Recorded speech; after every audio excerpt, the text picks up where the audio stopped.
definition of a filler episode. I'm Joe Retta with the retro review of WCW Thunder for January 17, 2001. And yeah, we're getting deep into this whole thing of Ric Flair's group, and if you're on his side, then you're great. And if you're not, then you're fucked. And this would continue at least for a couple months until it was obvious that WCW was going to fucking shut down. Then they're like, well, let's just throw everything into a blender and let Vince McMahon pick up the pieces. And boy, did he ever. But before we get to that, let's talk about this Thunder. And yeah, as I said, filler episode. Shivani and Tenay on commentary, Scott Hudson doing the backstage interviews. Miller and Mrs. Jones kick off, or Miss Jones kick off, and, well, Miller says, you can't keep me down, you can't keep Goldberg down. Plugging the fact that Goldberg will come back after his shoulder surgery, hence the career-ending stipulation, though he wouldn't be able to come back because WCW would be shut down well before he was able to come back. And he calls out Totally Buff, and then they cut lazy promos. When Buff Bagwell is better of the two for cutting promos, that's pretty fucking bad. And then here's Kronik. It's a brief brawl, and we're getting a tag match later. Because Miller says, I have spoken. And he's got all those people behind him. People in the crowd. People everywhere. Everybody loved the Cat. I mean, I didn't really like the guy, but as far as non-screen character, but at least he was a fine babyface here. Hey, at least he tried to provide some entertainment because WCW at this point had spiraled completely out of control. So we then get Kwee wanting some competition. Here's Rick Steiner, the returning Rick Steiner. A return that I'm not too sure many people asked for because at this point, Rick Steiner, even though he was still good, was obviously on the downside of his career. Bad landing for Kwee at one point on a throw. I mean, fortunately his giant hair cushioned the fall. And a diving bulldog 1, 2, 3. I mean, Kwee pretty much got fucking mugged. And then he says to Ric Flair, if you don't like me, bite me. But the crowd said, bite me. Okay, it's fine for what it was. Bam Bam Bigelow versus Ming for the hardcore title. Yes, these two guys that were great in WWE. And Ming, still legit tough even now. But good God, this was sad to watch. Chairs, steps, and not very good stuff. Though Shivani had one funny line. Everything about Ming is hard. His head, his fists. Wrestling, everybody. Wrestling. To be fair, Ming is legit tough. And a frog splash from Ming, 1, 2, 3. One of his final matches in WCW while being the hardcore champion because he would show up at the 2001 Royal Rumble, which I'm looking forward to retro reviewing. And since I'm binging all this WCW stuff, I'm going to have plenty of time to retro review some old Royal Rumbles on the anniversary, you know, the 25, the 30, the 15, the 10-year anniversary, whatever. It's fun. The Royal Rumble is fun. I only wish this promotion was a little bit more fun, that is. Anyway, so Glacier returned. Blood runs colder. Our world will change again. Smiley's happy and then gets a package or an envelope from Glacier. It's a signed picture. He's going to protect Norman Smiley.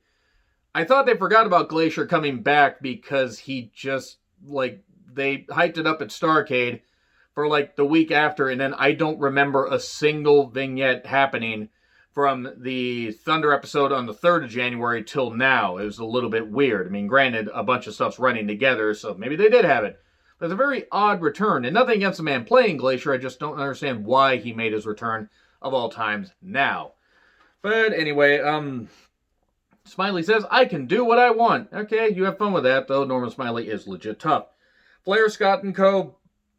arrived at the arena in snow and rain because they were in Fort Wayne, Indiana. And there's a bunch of women in, tight dresses that probably were really fucking cold because it was snowing and raining. And Scott, I guess, was going to be with all the freaks, so it was what it was. Norman Smiley versus Ron Harris, non and neck brace. So they pulled the whole twin magic thing after Norman did the whole big wiggle and got the old switcheroo 1, 2, 3. Cool. All right, we're still trying to push the Harris brothers well past their sale date. And then we get Totally Buff versus Kronik. Alright, it wasn't good. Not that you would expect it to be very good. For two guys that had been in wrestling as long as Clark and Adams, they got progressively worse, and I won't understand that. Now, they were fine as ass kickers, but just, if you put them in a long match, any match like this, they got exposed for not being very good. Buff was never all that good. He was better in tag teams, and Luger was completely fucking shot. Jarrett shows up by a ref distraction, hits Clark with the guitar. The ref doesn't wonder where all this guitar brie that wasn't there before came from. And Buff covers 1, 2, 3. DDP runs in to chase him off. And Flair says, hey, remember what happened to Sid and what happened to everybody? Well, guess what? You're going to face Jarrett tonight and we're going to beat you up. We're going to cripple you. Okay, Flair, that's kind of wrong. You probably should just beat him up. but it is what it is. Kidman versus Awesome, because Awesome's all upset about his hair, and, this is supposed to be the hair versus hair match. And Awesome targets the ribs, a splash misses, top rope clothesline for 2. Kidman does try to come back, but he's got bad ribs. Running Awesome Bomb 1, 2, 3. Brawl afterwards, they try to cut Kidman's hair. That doesn't work. And Conan tries to cut Major Guns' hair, because that's where we're at with this feud. Let's just cut everybody's hair. Fortunately, Skipper is safe, and Storm had a haircut you could set your watch to. And if you get that reference, I love you guys. Chavo versus Hugh Morrison. Chavo tried to hit and run, basically, like, oh no, until you play by the rules, I'm not going to get in there. And then Morris was upset. I know he's called General Erection here, but once again, Hugh Morris was a less stupid name somehow. And Chavo does target the leg. The Wall shows up, encouraging Hugh Morris, and then choke slams him off the ropes.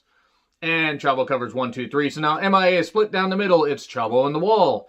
And Lash LaRue and Hugh Morris. The feud that nobody fucking asked for. And then the Wall tried with a promo. He really tried. Jarrett then cuts a promo. Chosen One, blah, blah, blah. Faces DDP. We have 8 minutes left in the goddamn program. And it was what it was. Jarrett had the advantage for a while. Lengthy sleeper hold moves. Lengthy sleeper holds. Fucking Christ. And then we get a run-in by everybody, and it's seen DQ and all that, and it really wasn't very good. But again, definition of a filler show. Anyway, that's really all I gotta say. So yeah, you're gonna get tons more of these WCW shows. Fuck, I might be all the way through February by the end of January at the way I'm going. Anyway, agree, disagree with what I said, like, share, subscribe, Twitter handle in the description. I'm John Retlin. I'll see you soon.